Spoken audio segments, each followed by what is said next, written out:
Hello my dear students, myself Sapna Kashyap, and today I'm going to continue the topic foreign exchange rate which we started in last video. So my dear students, I have already taught you the meaning of foreign exchange rate and its types. So today I'm going to continue the topic with next topic, which is the demand for foreign exchange rate and the supply of foreign exchange rate. So let's start the video with demand for foreign exchange rate. Demand for foreign exchange rate का मतलब है कि हम foreign exchange rate की demand क्यों करते हैं। मतलब कि अगर मैं सिंपल बोलूं तो इंडिया में रह के मुझे डॉलर की क्या ज़रूरत है, मुझे कब डॉलर की ज़रूरत पड़ेगी, कब ज़रूरत पड़ेगी कि मुझे अपने रुपीस को डॉलर में कन्वर्ट करना है। तो ये कुछ मेन हेडिंग्स हैं जब हमें डॉलर रुपीस को डॉलर में कन्वर्ट करना पड़ता है। पहला है, this is normally demanded by the importers, right. Importers जितने भी हैं एक कंट्री के, वो जब कभी भी इंपोर्ट करेंगे तो पेमेंट उस कंट्री के टर्म्स में करेंगे। अब हम एज एन इंडियन सोचते हैं कि अगर मैं एक बिजनेसमैन हूँ और मुझे अपने बिजनेस के लिए कोई मशीनरी चाहिए, मैं इंडिया में रह रही हूँ, मुझे एक मशीनरी चाहिए अपने बिजनेस के लिए, मुझे वो मशीनरी जापान से ऑर्डर करनी है। तो उसके लिए मुझे वो अगर इंपोर्ट करनी है तो पेमेंट जब मैं करूँगी तो रुपीस को जापानीज करेंसी में चेंज करूंगी। तो इसी तरह से जितने भी इंपोर्टर्स हैं उन्हें हमेशा they do the demand for foreign currency, वो फॉरेन करेंसी की डिमांड करते हैं, वो अपनी डोमेस्टिक करेंसी को फॉरेन करेंसी में कन्वर्ट करके और फिर चीजें दूसरी कंट्री से खरीदते हैं। दूसरा है sending unilateral transfers. Unilateral transfers आप सबको पता है, हम नेशनल इनकम में पढ़ चुके हैं। यूनिलेटरल ट्रांसफर्स हमारी वन साइडेड पेमेंट्स होती हैं। तो यूनिलेटरल ट्रांसफर्स में हमारे पास गिफ्ट्स आते हैं, ग्रांट्स आती हैं, बहुत सारे ऐसी हेल्प आती है जो वर्ल्ड की एक कंट्री वर्ल्ड की दूसरी कंट्री को करती है। तो जब कभी भी हम, ये वन साइडेड पेमेंट है, इसके बदले में ऐसा नहीं है कि अगर इंडिया को किसी ने गिफ्ट दिया तो हमें उसके बदले में पेमेंट करनी है।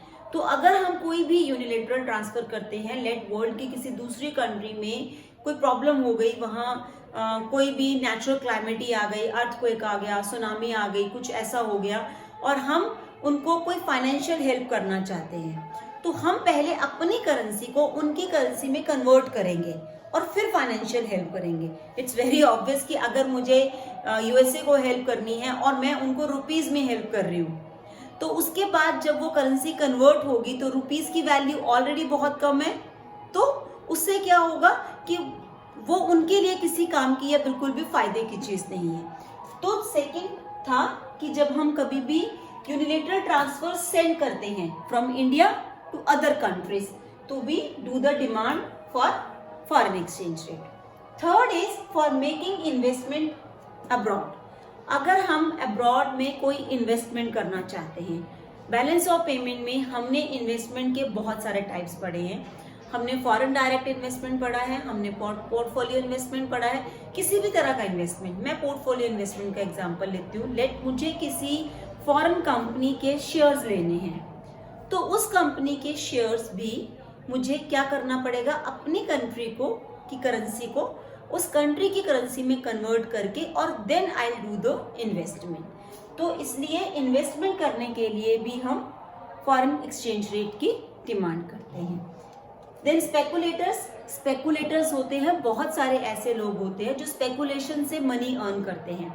स्पेकुलेशन का मतलब कि लोग क्या करते हैं, जब एक कंट्री की वैल्यू, करेंसी की वैल्यू कम है तो करेंसी को खरीद के रख लेते हैं और जब उसका प्राइस बढ़ जाता है तो उसे मार्केट में सेल कर देते हैं। जैसे अभी लेट हम ये मान के चलते हैं कि रुपीस का, डॉलर का इन टर्म्स ऑफ रुपीस चल रहा है 50 रुपीज। उन्हें पता है आने वाले टाइम में ये रेट बढ़ेगा, तो उन्होंने अपना मनी वहां इन्वेस्ट किया और डॉलर्स खरीद के रख लिए, और बाद में जब एक डॉलर की वैल्यू 70 या 75 रुपीज हो गई तो वो उसको सेल कर देंगे, उसे स्पेकुलेशन कहते हैं। तो स्पेकुलेटर्स भी हमेशा demand for foreign exchange rate करते हैं।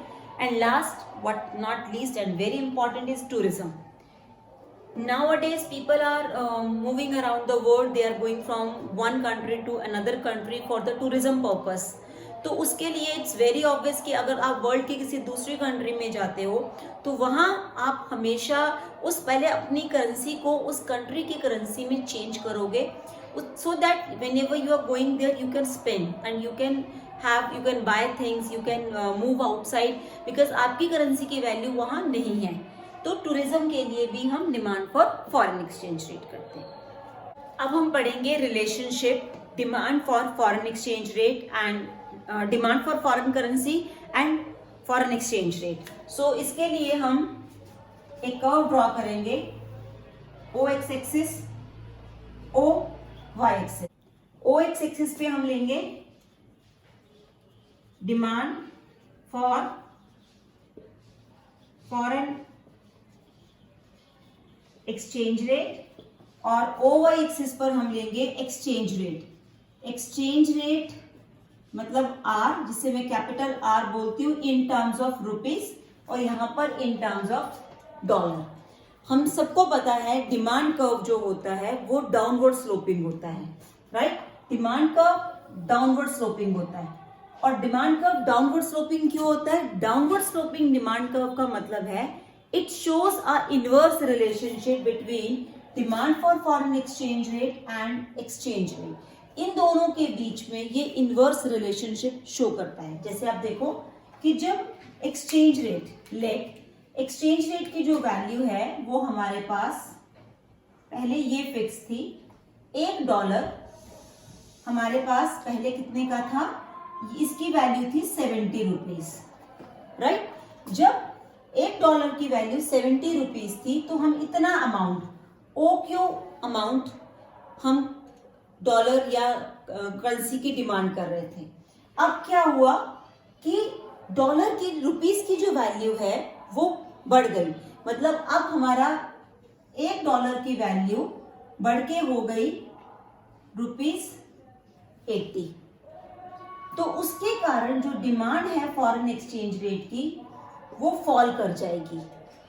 मतलब कि पहले हमें $1 के लिए 70 रुपीज देने पड़ रहे थे, अब $1 के लिए 80 रुपीज देने पड़ रहे हैं। तो हम क्यों अमेरिका के साथ ट्रेड करेंगे या क्यों हम इंपोर्ट अमेरिका से ही करेंगे? तो हम अमेरिकन डॉलर की डिमांड कम हो जाएगी।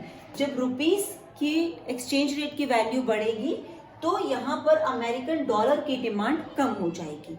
और दूसरी तरफ अगर इन केस हमारे पास ये ₹60, अगर $1 की वैल्यू 60 रुपीज हो जाती है तो अमेरिकन डॉलर की वैल्यू बढ़ जाएगी।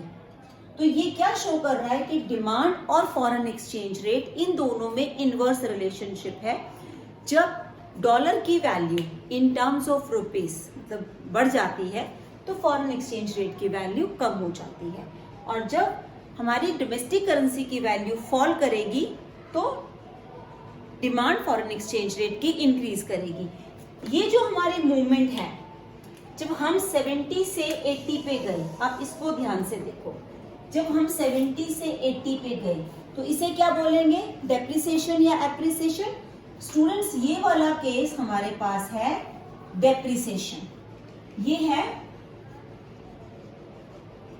Depreciation, right? I hope it's very clear. अभी पिछले वीडियो में मैंने आपको बताया था कि जब पहले हमें $1 के लिए 70 रुपीज अपनी पॉकेट से देने पड़ रहे थे, अब उसी $1 के लिए मुझे अपनी पॉकेट से 80 रुपीज देने पड़ रहे हैं। तो मतलब कि मेरी डोमेस्टिक करेंसी की वैल्यू क्या हुई? डेप्रिशिएट। तो ये जो मूवमेंट है यहाँ से यहाँ, ये डेप्रिसिएशन है। और इन केस अगर हम मूवमेंट शो करते हैं, पहले हम 70 रुपीज पे थे, अब 60 रुपीज पे आ गए, तो ये मेरी करेंसी की वैल्यू क्या हुई? Appreciate, right? जब रुपीस की वैल्यू डॉलर की value in terms of rupees fall करती है वो डेप्रिसिएशन, और जब वो राइज करती है तो वो appreciation. So next topic is supply of foreign exchange rate. We just completed with the demand for foreign exchange rate. Let's continue with the topic of supply of foreign exchange rate. Supply का मतलब है कि foreigners कब Indian currency की demand करेंगे। तो ये exactly opposite है जो केसेस मैंने आपको डिमांड के बताए। फर्स्ट है exporters. Obviously, if someone want to buy something from India, they have to pay in terms of Indian currency. XYZ किसी भी कंट्री को अगर इंडिया से कुछ एक्सपोर्ट करना है, खरीदना है, उनके लिए इंपोर्ट है बट हमारे लिए एक्सपोर्ट है, तो वो जो पेमेंट करेंगे वो इंडियन करेंसी के टर्म्स में करेंगे, वो अपनी करेंसी को रुपीस में कन्वर्ट करेंगे और फिर पे करेंगे। Then second is foreign investment. यहां भी मैं बिल्कुल सिंपल केस एक शेयर्स एंड बॉन्ड्स में जो इन्वेस्टमेंट है उसका लेती हूँ। जैसे रिलायंस, टाटा, ये इंडियन कंपनीज हैं। अगर कोई फॉरेनर चाहता है कि वो रिलायंस या टाटा में इन्वेस्ट करे तो पहले वो अपनी करेंसी को रुपीस में कन्वर्ट करेंगे और फिर वो हमारी कंपनी में के शेयर्स में पैसा लगाएंगे।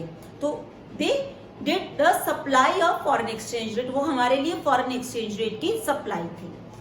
थर्ड इज यूनिलेटरल ट्रांसफर्स, मतलब कि अगर वर्ल्ड की कोई दूसरी कंट्री हमें कोई यूनिलेटरल ट्रांसफर करती है, हमें कोई पेमेंट करती है, तो they will be paying in terms of rupees. वो जितना वो कोई भी हेल्प करेंगे, फाइनेंशियल हेल्प या कोई और हेल्प, तो वो इंडियन रुपीस की टर्म्स में करेंगे। स्पेकुलेटर्स सेम, जैसे स्पेकुलेटर्स मैंने आपको डिमांड में पढ़ाए थे। अगर इंडिया के स्पेकुलेटर्स हैं तो वो फॉरेन करेंसी को होल्ड करेंगे, लेकिन ऐसे ही स्पेकुलेटर वर्ल्ड की दूसरी कंट्रीज में भी हैं तो वो इंडियन करेंसी को होल्ड करेंगे और जब इसकी वैल्यू फ्लक्चुएट होगी तो मार्केट में इसे सेल करेंगे। Last is loan and grant from abroad, means अगर वर्ल्ड की कोई दूसरी कंट्री हमें कोई लोन देती है या ग्रांट देती है तो वो रुपीस के टर्म में होंगी। यहाँ मैंने नहीं लिखा है but tourism, obviously you all must know India is very famous for the tourism और इंडिया का मेडिकल टूरिज्म बहुत ही फेमस है। वर्ल्ड के दूर दूर की बहुत सारी कंट्रीज के जो लोग हैं वो इंडिया में अपना मेडिकल ट्रीटमेंट के लिए आते हैं because we have good doctors and hospitals and medical facilities in India. तो जब वो इंडिया आएंगे टूरिज्म के लिए या मेडिकल फैसिलिटीज के लिए तो वो अपनी करेंसी को रुपीस में कन्वर्ट करेंगे, तो वो हमारे लिए क्या है, supply of foreign exchange rate. Now let's learn this concept with the help of a diagram. On OX axis I have taken supply of foreign exchange dollar and on OY axis exchange rate in terms of rupees. Supply curve is always positive slope, upward sloping positive slope, which shows a positive relationship between the exchange rate and the supply of foreign exchange rate. इसका मतलब है कि अगर exchange rate की value बढ़ेगी तो supply भी बढ़ेगी और अगर एक्सचेंज रेट की वैल्यू कम होगी तो सप्लाई भी कम होगी। लेट, जैसे हमने पहले किया था कि जब $1 की वैल्यू 70 रुपीज थी तो हम कितना सप्लाई कर रहे थे, OQ।